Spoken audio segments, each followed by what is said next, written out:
తెలంగాణలో రెండో భద్రాద్రిగా పేరుగాంచిన శ్రీ నల్లగొండ సీతారామచంద్ర స్వామి దేవాలయంలో రేపటి శ్రీరామనవమి వేడుకలకు సర్వం సిద్ధమవుతోంది. ప్రస్తుతం మనతో వేద పారాయణం చేస్తున్నటువంటి ప్రధాన అర్చకులు ఆలయంలో నిన్నటి నుండి మొదలైనటువంటి ప్రారంభం చేస్తున్నటువంటి శ్రీరామనవమి వేడుకలకు సంబంధించి కూడా పూర్తి స్థాయిలో సమాచారం అందించేందుకు ఆలయ ప్రధాన అర్చకులంతా కూడా మనతో ఉన్నారు.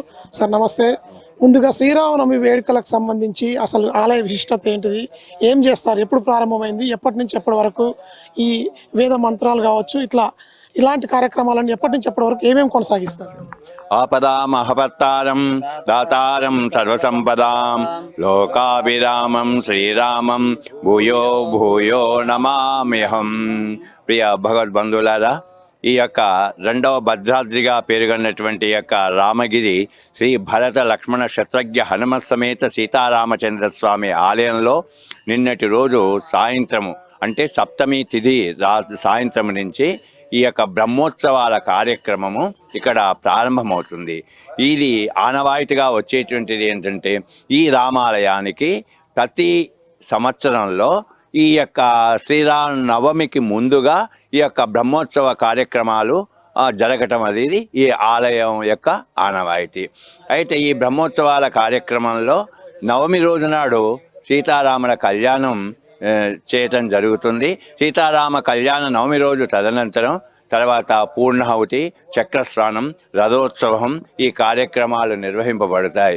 ఇది తరతరాలుగా నుంచి వస్తున్నటువంటి ఆనవాయితీ ప్రకారంగానే ఈ సంవత్సరం కూడా నిన్నటి రోజు నుంచి ప్రారంభమైంది. నిన్నటి రోజు విశ్వక్సేన పూజన, తర్వాత అంకురార్పణ, తర్వాత దీక్ష ఋత్వికీకరణం ఈ కార్యక్రమాలతో ఇప్పుడు జరుగుతుంది. ఇప్పుడు ఈ రోజు నాడు రామాయణాన్ని, రామచంద్రస్వామి ఆలయం కాబట్టి రామాయణాన్ని ఇక్కడ ముఖ్యంగా పారాయణం చేయడం జరుగుతుంది.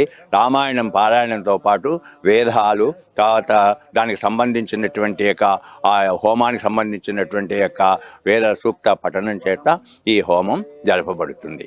సార్ మీరు చెప్పండి, అంటే ఈ ఆలయ విశిష్టత ఏంటి? శ్రీరామనవమికి ప్రత్యేకంగా ఏం చేస్తారు? ఈ ఆలయంలో శ్రీరామనవమి నాడు రెండవ భద్రాద్రిగా వెలుగుతున్నటువంటి ఆలయంలో శ్రీవారి కళ్యాణం, సీతారామచంద్ర స్వామి వారి కళ్యాణం జరుగుతుంది. ఆ రోజు ఇక్కడ భద్రాద్రి తర్వాత ఇక్కడే ఎక్కువ మంది పాల్గొనేటువంటి ఈ సన్నివేశం ఇది. దీంట్లో బ్రహ్మోత్సవాల్లో భాగంగా శ్రీరామనవమి సందర్భంగా శ్రీరామనవమి నాడు ఇక్కడ సీతారామచంద్ర స్వామి వారి కళ్యాణం జరుగుతుంది. ఇక్కడ కళ్యాణం అయిన తర్వాతనే దేశంలో ఈ అన్ని చోట్ల కూడా మిగతా వాళ్ళు అంటే మన ప్రజలు తమ తమ కళ్యాణాలను ఏర్పాటు చేసుకుంటారు. మొదలు రాముల వారి కళ్యాణం అయిన తర్వాతనే వారి కళ్యాణాలు, ముహూర్తాలు అనేది పెట్టుకోవడం జరుగుతుంది. ఇది శ్రీరామునికి ఉన్నటువంటి ప్రత్యేకత. రేపు నవమి ఈ రోజు ఏం చేస్తున్నారు? ప్రత్యేకంగా ఇక్కడ ఏర్పాట్లు కావచ్చు, వేద పఠనం కావచ్చు, ఇక శాస్త్రోత్సకంగా ఎలాంటి కార్యక్రమాలు ఈ రోజు జరుగుతాయి? ఈరోజు ఇక్కడ రామాయణ పారాయణాలు ప్రారంభమైనవి.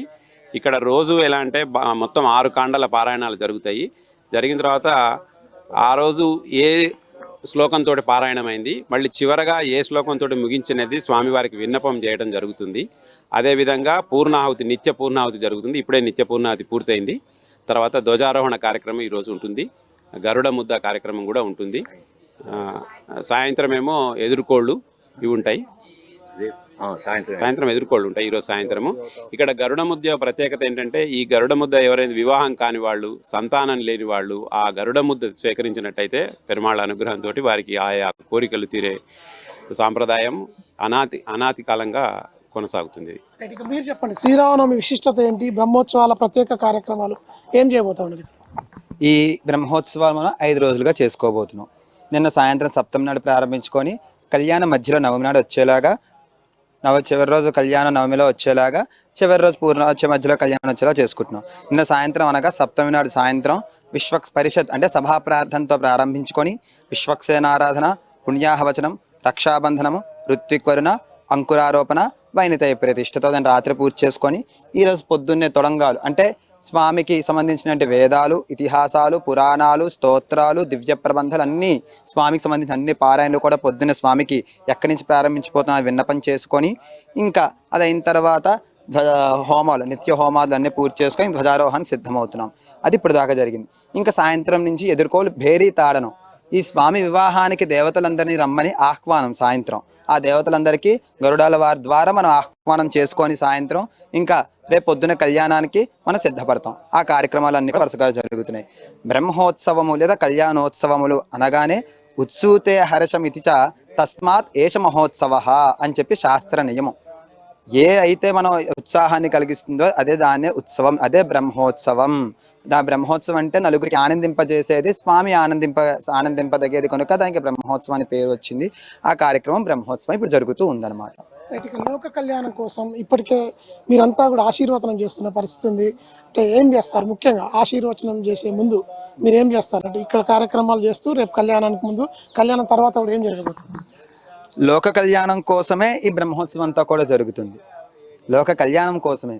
ఇది ఏదో స్వామి కోసమో దీనికోసమో దానికోసమో కాదు.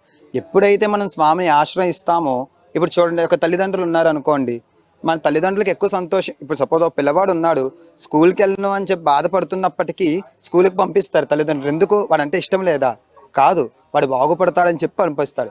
అలాగే స్వామికి ఎప్పుడైతే మనం మంచి చేస్తున్నామో ఆయన కూడా మనకి బాగా చూసుకుంటాం. అంటే మనం మనల్ని స్వామికి సమర్పించుకోవడం అనమాట. ఈ లోక కళ్యాణార్థం అని చెప్పి మనందరం కూడా స్వామి మేము కూడా నీ బిడ్డలు, మాకు ఏది మంచో నువ్వే చూడు అని చెప్పి స్వామికి మనం సమర్పించుకోవడం ఈ బ్రహ్మోత్సవం ఒక ఉద్దేశం. అదంతా కూడా లోక కళ్యాణం కోసమే. ప్రజలకు ఆశీర్వచనం ఏం చెప్తారు? శతంజీవ శరదో వర్ధమాన ఇత్యభినిగమో భవతి శతమితి శతం దీర్ఘమాయుర్మరుతయేనావర్ధయంతి శతమేనమేవ శత ఆత్మానం భవతి శతమనంతం భవతి శతమైశ్వర్యం భవతి శతమితి శతం దీర్ఘమాయుః శతమానం భవతి శతాయుః పురుషశ్చతేంద్రియ ఆయుష్యేవేంద్రియే ప్రతితిష్ఠతి. లోక కళ్యాణార్థంగా ఈసారి మా బ్రహ్మోత్సవాలలో వికాస తరంగిణి గోష్ఠి వాళ్ళు కూడా అందరూ సామూహికంగా రామాయణాలను విభాగంగా చేసుకొని ఒక్కొక్కరు ఒక్కొక్క తీరుగా వారు పారాయణం చేస్తూ ఉన్నారు. ఇది ఈ యొక్క సంవత్సరంలో బ్రహ్మోత్సవంలో లోక కళ్యాణం వాళ్ళు కామ్యార్థంగా చేయటం లేదు. లోక కళ్యాణం అందరూ బాగుండాలి అనేటువంటి యొక్క లోక సమస్త సుఖినో భవంతు అనే చేత ఆ గోష్ఠి సభ్యులు నిత్యం ఇక్కడ వికాస విష్ణు సహస్రనామార్చన స్తోత్ర పారాయణం చేసి తర్వాత రామాయణాన్ని కూడా వాళ్ళు పారాయణం చేయటం ఈ సంవత్సరంలో ఉండేటువంటి లోక కళ్యాణార్థ కోరికతో వాళ్ళు చేయటం జరుగుతుంది. ఆ గోష్ఠికి ధన్యవాదాలు. ఇది నల్గొండ రామాలయంలో ఉన్నటువంటి ప్రస్తుత పరిస్థితి. సర్వేజన సుఖినో భవంతు, లోక సమస్తానం కూడా అందరికంటే లోక కళ్యాణం కోసం కూడా స్వామివారి కళ్యాణం చేస్తామంటూ కూడా ఇక వేద పారాయణం చేస్తూ వేద పండితులంతా కూడా నిన్నటి నుంచి ప్రారంభమైనటువంటి శ్రీరామనవమి వేడుకల్లో భాగంగా ఇటు బ్రహ్మోత్సవాలకు సంబంధించి కూడా పూర్తి స్థాయిలో శాస్త్రోక్తంగా కూడా కార్యక్రమాలు అయితే నిర్వహిస్తూ ఉన్నారు. ఇక ఈరోజు ఆ రాముని పారాయణం చేస్తూ కూడా మహిళలంతా కూడా భక్తి పారవశంలో మునిగిపోతున్న పరిస్థితి అయితే ఉంది. ప్రస్తుతం రేపు జరగబోయే నవమి వేడుకలకు సంబంధించి పూర్తి స్థాయిలో ఇక నల్గొండలోని సీతారామచంద్ర స్వామి ఆలయం ముస్తాబవుతోంది. ఇది ప్రస్తుతం నల్గొండ రామాలయానికి సంబంధించిన తాజా అప్డేట్. విజువల్ జర్నలిస్ట్ మధుతో వెంకటరెడ్డి, న్యూస్ 360 నల్గొండ రామాలయం నుంచి.